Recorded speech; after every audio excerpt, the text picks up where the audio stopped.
Hello and Happy New Year! Welcome back to my Sun Goddess Astrology channel where I discuss Vedic astrology topics. This video is going to be about the planetary transits of January 2022. I'm recording this video on Saturday, January 1st from Los Angeles, so all the transits I will be referring to in this video will be based on my location's time zone, which is Pacific time.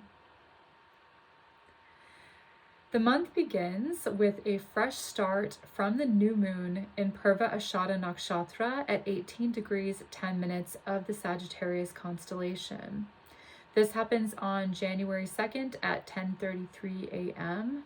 This is probably going to be around the time that I have this video uploaded. But this is the first new moon of the year, and this gives us an anticipation of action and changes to come.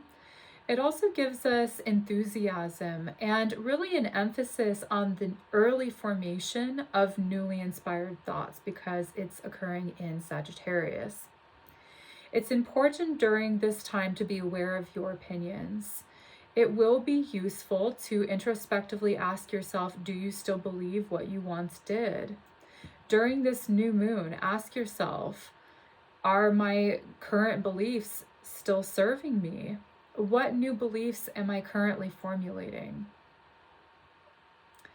The energy of Purva Ashada influences us to value our own unwavering perspective over others' opinions and suggestions. Also, trusting our own guidance and following truths that really resonate is kind of the theme here for the month. So, moving toward the Sun and the Moon alignment in Sagittarius is Venus. She remains retrograde throughout the entire month until she stations direct during the early hours on January 29th. In February, Venus will retrace the steps that she made while retrograde in January. I mentioned in the December video that Venus has some unfinished business to handle in her relationships and with her finances. The retrograde is a time for repair and readjustment. People will be questioning the cost of things and what is worth their time. People might also introspect on their relationships, especially with themselves. It's a time for reconfiguring what we believe about our own worth, as well as what we value and love.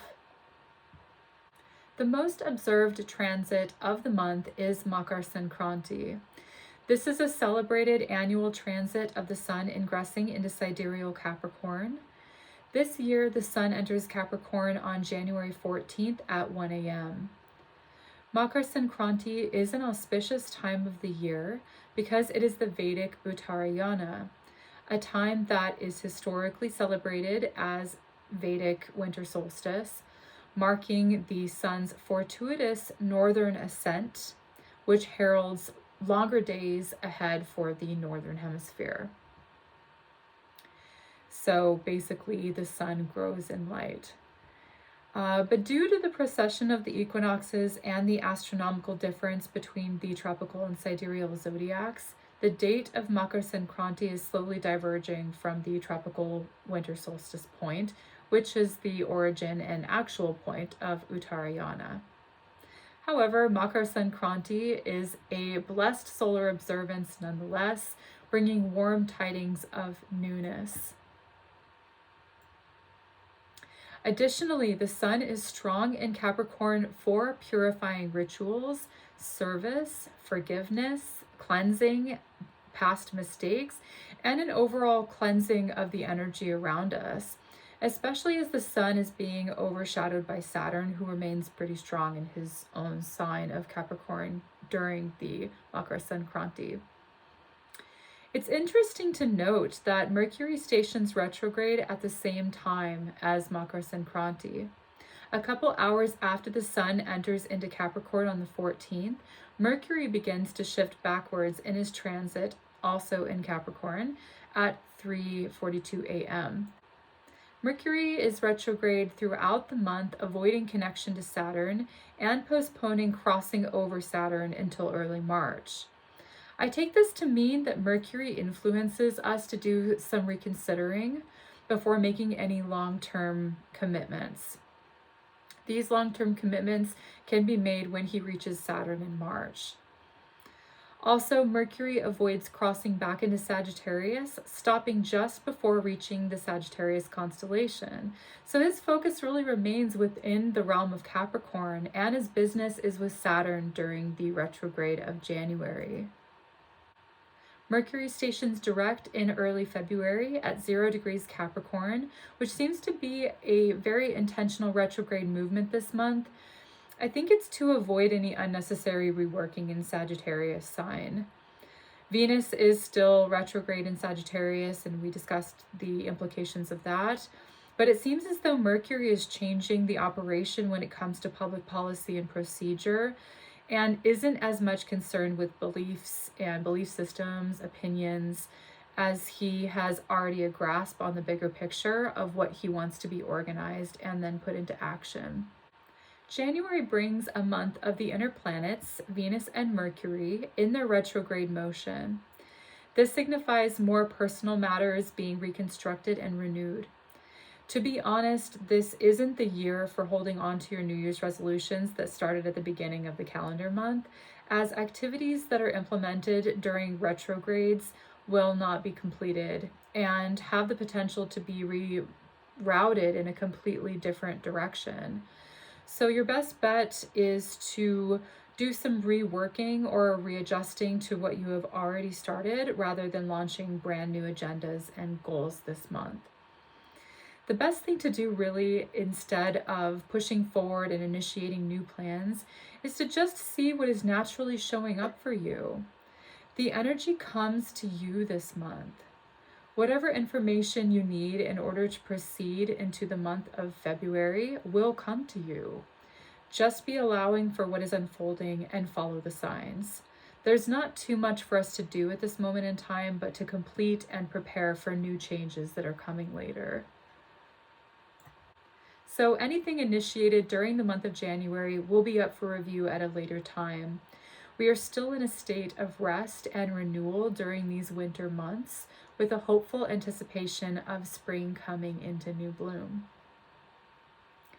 The outer planets, Jupiter, Saturn, Rahu, and Ketu, continue to remain in their respective signs this month. The only change really is that when Mars changes signs mid-month, Jupiter, Rahu, and Ketu will no longer be aspected by Mars, which is commanding an impetus for action to be taken from these planets. So for the first half of January, Mars transits through the sign of Scorpio, which aids Ketu in clearing out and burning away our karmas. Both of these planets are very fiery in nature and have a purifying effect on the areas of our life wherever Scorpio sits in our natal charts. Mars and Ketu are both strong here and are doing the plumbing work necessary for things to flow in our lives. This is a big time of completing the clearing work. So if you are actively doing healing work or meditating practices, these planets together are helping you to get to the core issue that needs to be transformed. Mid-month, Mars leaves Ketu behind and moves into Sagittarius constellation on January 16th at 3 a.m. It crosses over the Gondanta point, which can frustrate us due to misplaced direction and unfruitful actions. And this happens if we are not careful or willing to accept what is showing up for us in our lives. This energy of surrender and releasing control is important, and it's also compounded by Venus's transit and especially Mercury's transit, because these are the two personal planets that really affect us the most, and they're retrograde. So the day after Mars moves into Sagittarius, we have a full moon in Pushya Nakshatra at 3 degrees 40 minutes of Cancer constellation. This happens on January 17th at 3:48 p.m. This part of the sky is all about doing what nourishes us. It connects us to the Divine Mother and is prime energy for healing the body and mind. It is a good time to check if we are living in accordance to our beliefs that we have been assessing during the new moon at the beginning of January. So January will be a time of reflection to what it is that you really hold on to be true, and also a time of consideration to what your plans will be for the upcoming months based on these beliefs. We will be healing and reconfiguring what works for us and what doesn't work for us as we hold a vision for the best versions of ourselves to grow in the upcoming year. I want to leave you with this thought. Nothing is happening to you. It is all happening for you, and through you, a difference is made. I'm so grateful to continue to be able to share my astrological perspectives. Thank you for watching and subscribing to my channel. I will see you in the upcoming videos. Have a happy new year, 2022.